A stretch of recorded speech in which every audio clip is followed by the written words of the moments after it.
Waktu itu kan berarti kan mereka tuh memerintah ya, kayak memerintah ya, nganggep bahwa pejuang-pejuang itu adalah pemberontak, kayak kita sekarang nih pemerintahan di Indonesia. Kalau ada orang berjuang itu kan pemberontak, berarti kan cuma Kalau dipikir-pikir Lus, kan belakangan ini banyak banget fenomena yang katanya sejarah yang tertulis di buku sejarah itu banyak fakta-fakta yang kayak baru terungkap gitu sekarang. Kayak kenapa bisa yang tertulis di buku sejarah dan selama ini kita belajar di sekolah tuh apa, tapi ternyata setelah ada orang-orang yang kayak mengulik sejarah itu lebih dalam, ternyata faktanya tuh justru beda dari apa yang tertulis di buku sejarah. Oke. Agak deg-degan sih ngeliatinnya, oke. Tapi Gue akan mencoba disclaimer dulu, gue mencoba menjelaskan dengan apa yang sepemahaman gue ya. Oke. Ada pepatah yang ngomong kan, sejarah itu ditulis oleh pemenang. Bener. Benar. Berarti kan sejarah itu punya sudut pandang kan ya? Iya. Nah, setiap sudut pandang itu beda. Bener sih. Nah, karena sudut pandang itu beda ya berarti bisa jadi setiap sejarah itu punya apa ya? Versi penulisan yang berbeda-beda gitu. Nah, itu yang terjadi sekarang ini kan. Nah, kalau kita balik lagi ke masa di Indonesia ini, sejarah itu seperti apa ditulis? Kayak misal waktu zaman kolonial, ya sejarah itu kan karena ditulis sama siapa? Orang kolonial kan. Maksudnya orang misal zamannya Raffles, berarti ini kolonial Inggris lah waktu itu nulis untuk pemetaan, untuk mempengaruhi masyarakat tentang kehidupan kolonial itu seperti apa yang bagus gitu. Pokoknya dibuat yang menguntungkan dirinya sendiri di masa menguntungkan orang kolonial ini di masa itu.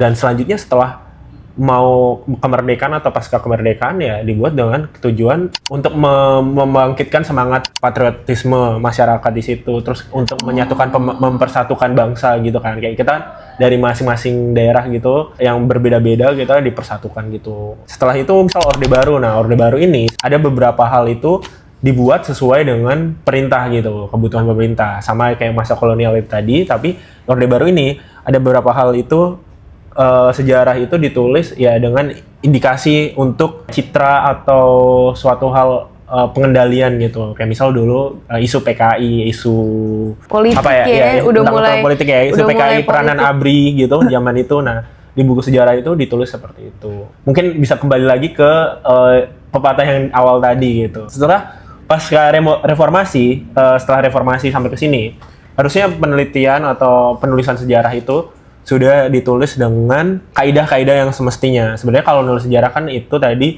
harus punya metodologi yang bagus gitu, yang benar. Kayak pertama heuristik. Jadi kita ngumpulin lah sumber-sumber sejarah itu, mau sumber-sumbernya dari manapun, dari sumber primer, sekunder atau apa gitu. Pokoknya dikumpulin lah sumber sejarah itu. Habis itu setelah itu ada proses verifikasi. Kayak verifikasi itu ya kita tanyain dulu apakah ada bias atau apa gitu dalam fakta-fakta ini, apakah ada tendensi atau apa di verifikasinya ke siapa? Verifikasinya itu ya waktu nulis itu penulis ini memverifikasi sendiri gitu, atau juga dari verifikasi eksternal juga bisa. Setelah verifikasi itu, setelah diverifikasi tadi kita dia harus penafsiran gitu. Setelah kan udah dikumpulin tadi buktinya, habis itu diverifikasi. Setelah verifikasi si penulis ini akan berikan lah penafsiran dari kritik-kritik tadi. Penafsirannya itu bisa memasukkan lah unsur-unsur subjektif kan ya. Ketika kita menafsirkan sesuatu tuh, walaupun kita berdasarkan fakta apapun, pasti ada unsur kesubjektivitasan di situ. Habis itu baru penulisan untuk dipublikasikan. Bisa ya dibilang pasca reformasi sampai sekarang ini ya penulisan sejarah itu harusnya sudah sesuai dengan kaidah-kaidah itu tadi.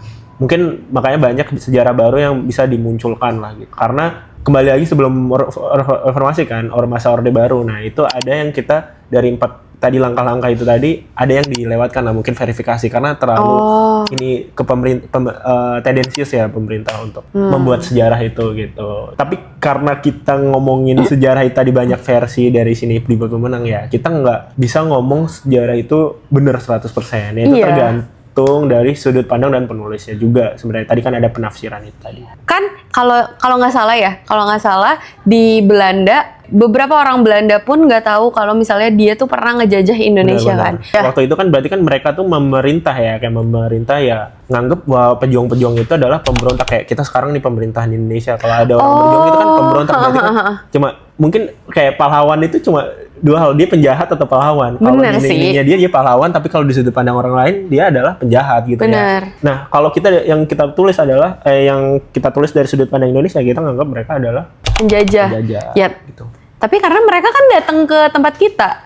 Enggak, tapi yang paling fakta yang mencengangkan itu adalah yang katanya ini apa kerja rodi. Kan katanya kita nggak dapat upah kan. Oh. Ternyata kita dapat upah, itu bener nggak, Lus? Nah, itu kayaknya nggak terlalu valid ya sebenarnya. Nggak terlalu valid karena yang gua denger ya, ini boleh di cross check juga. Yang Oke. gua denger adalah penelitiannya itu nggak pakai metodologi. Jadi Oh. ada yang metodologinya itu agak aneh. Jadi anehnya itu adalah dia itu kayak metodologi supranatural. Kayak lu masukin orang yang dulu terus lu tanya dulu itu kayak gini gitu. Nah, itu kan nggak bisa dipercaya kan? Nggak terlalu bisa dipercaya sebenarnya dengan cara metodologinya. Oke. Kalau sampai waktu itu sempat kesebar juga ada kayak surat Iya. kayak Pembayaran, iya kwitansi pembayaran. Tapi ya itu sebenarnya Ya, bisa sebenarnya- direkayasa juga sih. Iya Kan? sih, itu maksudnya beritanya masih simpang siur, itu yang nggak pernah ada rilis resminya lah gitu untuk itu. Gua nggak tahu rilis resminya tuh nggak ada karena ada sesuatu atau emang ya itu belum dibuktikan dari penelitian. Benar, Sebenarnya. benar, Cuma benar. bisa jadi benar, sejarah ya bisa tapi jadi. belum tentu. Iya, Benar, karena benar. belum ada rilis resminya gitu. Selain di metodologi yang itu tadi, tuh, mungkin sejarah itu ditulis dengan tujuan sebenarnya. Iya sih. Kalau itu lo memang mau nulis bener. semuanya ya bisa tulis semuanya hal apapun. Tapi balik lagi ke tujuannya apa gitu. Bener, Kalau bener. misalnya lo tujuan lo ini berarti lo cuma ngambil dari scoop yang ini untuk mendukung tujuan lo itu tadi sebenarnya. Balik lagi berarti kan ya Nggak ada yang tahu. beda-beda ya sejarah dan interpretasi masing-masing gitu lah untuk sejarah itu. Tapi dengan metodologi harusnya walaupun dengan interpretasi masing-masing, tapi fakta-fakta sejarah itu tetap ada gitu. Oh. Hal-hal fakta itu kan emang ada terjadi Benar, gitu. benar. Tinggal dari fakta-fakta itu orang itu menafsirkan Menafsirkannya sejarahnya seperti kayak apa?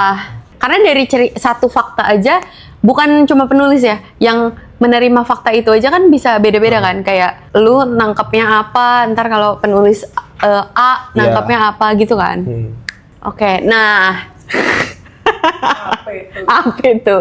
Nah, jadi begitu sejarah itu ditulis memang berdasarkan fakta, tapi adalah yang apa sih namanya penafsiran-penafsiran yang menimbulkan kenapa sejarah itu bisa kayak ada beberapa versi karena kayak dari perspektif juga beda, dari penafsiran orang terhadap suatu fakta juga beda gitu. Nah, coba apakah ada perspektif lain dari sejarah kita ini atau ya emang apa yang tertulis itu memang apa adanya seperti itu gitu. Boleh di komen, jangan lupa like, share, subscribe.